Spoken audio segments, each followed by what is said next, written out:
What happened? This doesn't look good. We have had a flood. It's not Oh. it's not fun, but it's always inevitable in an RV. And this one is more unique than I've ever seen before. So we were flushing the black tank. I had a timer on, valve was open, everything you're supposed to do. But when my timer went off and I went to check on things, there was water pouring out of the entire side of the RV, and the basement had an inch of water in it. Nightmare situation. But what happened? It wasn't black water. And Thank goodness. I was a little confused at first. So I had to initially turn off the water and of course, like, just take a second, start digging into what happened.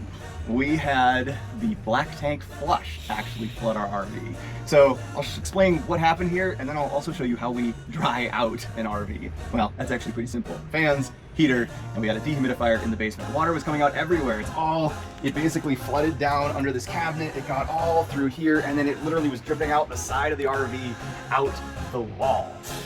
What happened was we had the black tank flush on. We had it on slower flow than we normally do. And there's something that all RVs with flushes have called a vacuum breaker. And it's right up here. And this device, that thing right there, The brass thing? the brass thing, they don't always look brass, a lot of times they're plastic. That thing was pouring all the water that was supposed to go into the black tank out into the living space.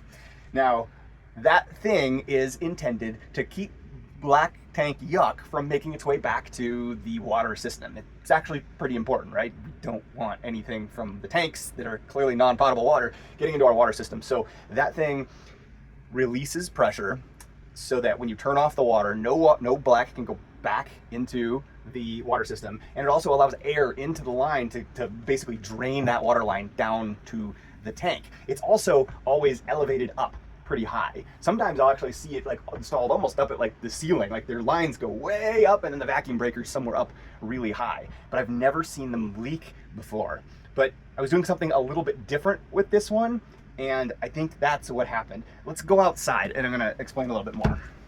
So I opened this up and there was water just full in here, and I luckily had this this hole cut. Oh, it's still kind of wet from a different project, and I had it all foamed up. I just cut that out so the water started to drain. It's still a little damp in there. We got a dehumidifier running in there right now.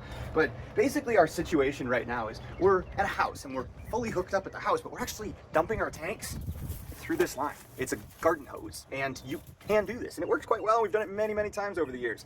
We're using a macerator pump to dump our tanks, and this wasn't actually the problem. The problem was how I was dumping the tanks.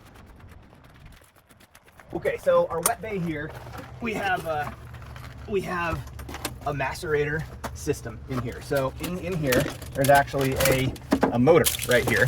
And when we open the tanks, we can turn on this motor and actually pump our waste out. And we're pumping the waste all the way over to the house and dumping it into their septic through a septic clean out.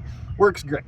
But when we dump the black, I've had a couple problems where we've clogged the very end of that garden hose. Yuck. So this last time I was thinking, hey, I'll run the black tank flush at a low flow to just dilute that material a little bit and make sure that we get everything flushed out while we're flushing.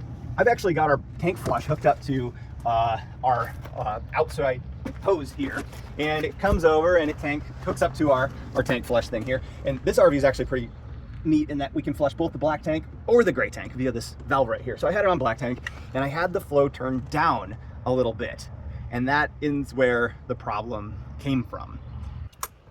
That dehumidifier has been working hard. Oh my gosh. To dry out, yeah, look at that. To dry out an RV once you've had a flood, you want to do it as quick as possible, of course, because the longer water sits in your walls and everything, the more damage it's going to do. Water is the most common cause of the end of life of these RVs.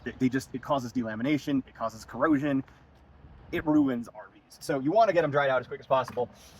We've got a fan, we've got a dehumidifier. Inside, we've got multiple fans, we've got a heater on all the spaces, and we're gonna run these for basically until water quits coming out of that. But let's go back inside, cold out here, and talk about that vacuum breaker.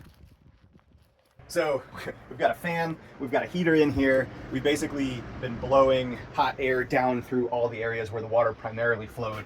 It was running for about 25 minutes before I turned it off. Luckily it wasn't like full flow. I had it on kind of a low flow, but that is where the problem came from. I've never actually turned a partial flow on with a black tank flush, and I recommend you don't as well, because every RV has one of these vacuum breakers. What you need to know about these valves is that they press open by water pressure, and then when you turn off the water pressure, they close again, and they allow air to basically gurgle back into that line. And the reason it's up high is so that it drains that line down, and there's no water pressure, say the tank gets overflowed or something, it doesn't work its way back up to that valve. Or if it does, it would actually spit, as gross as this is, black out that valve, keeping it from going into the potable water system. I'm almost sure that what happened was because I only had the water on partially, the valve pushed open a little bit and it was allowing water to both go to the tank but also come out the top of that valve, because there is a little bit of pressure in the tank. Our tank actually has a spinner in it. You can actually hear it when we have it running. It goes, it like spins and sprays water all around the tank. Different tank flushes operate differently, but that requires a little bit of pressure.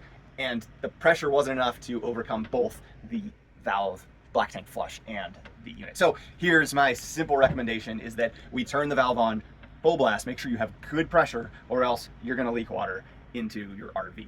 It's gonna depend on the valve, but this old valve probably is our problem. I think I probably need to figure this out. I'm gonna test this real quick, test this scenario, and then we'll make sure that the valve just isn't faulty. We'll decide if we need to replace this or not. If we don't need to replace it, that's my recommendation. Don't do a partial flow on your black tank flush. But if it turns out that it is busted, you know, that is a good thing to replace. Yeah. So let's go ahead and just, I don't want to add any more water to this RV, but I'm just going to like wrap this towel around it, and then I'll turn on the flow and see if you can verify. I'm going to first turn it on full flow, and we'll see if it doesn't leak, and then I'll back the flow off and we'll see what happens. Here goes full flow.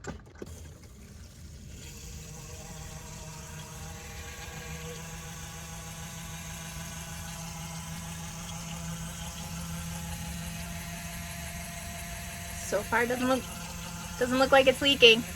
Doesn't look like it's leaking. Not leaking. Just bringing the flow down now.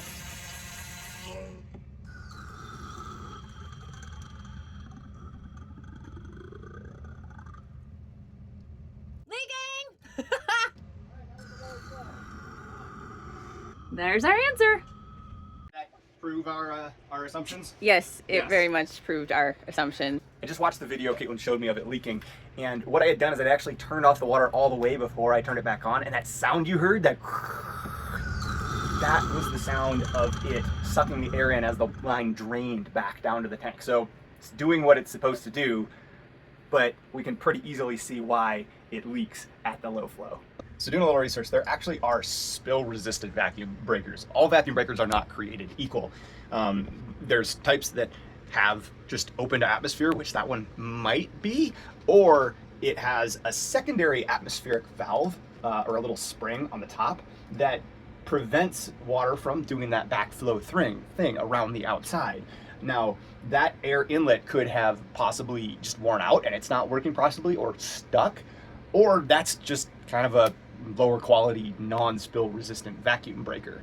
So I don't know if other RVs have spill resistant vacuum breakers. They should, because this is not a place where you'd want to spill. If it's installed outside, a lot of times you'll see these on water systems where it comes up out of the ground for like utilities and stuff like that. It doesn't matter if it spills outside, but in an RV, spill resistant seems to make sense. So I might be updating ours to make sure it's a spill resistant style, newer and working anyway. Well, there we go. I think I can probably end it here. Our valve works just fine. Huge warning to all of you, make sure to have good flow on your black tank flush. You could remove that and separate the system, disconnect the hose, make sure you're not connected to the potable water, but there is a safety concern there, so I cannot recommend that. Just make sure you have plenty of flow. It is a little scary that thing's could technically fail and just like flood your RV, you know, but it shouldn't, as long as it has good flow. Well, and every RV is plumbed differently, so you might have to do a little digging in cabinets to locate it. It's extremely hard to even access in our fifth wheel. So yeah, there you go. Big safety tip. Hope you guys enjoy our videos. Stay tuned for future adventures And misadventures. misadventures and lots of problem solving. All right, stay safe out there. See you down the road. Bye. Good. Yeah, it's good. And I told her.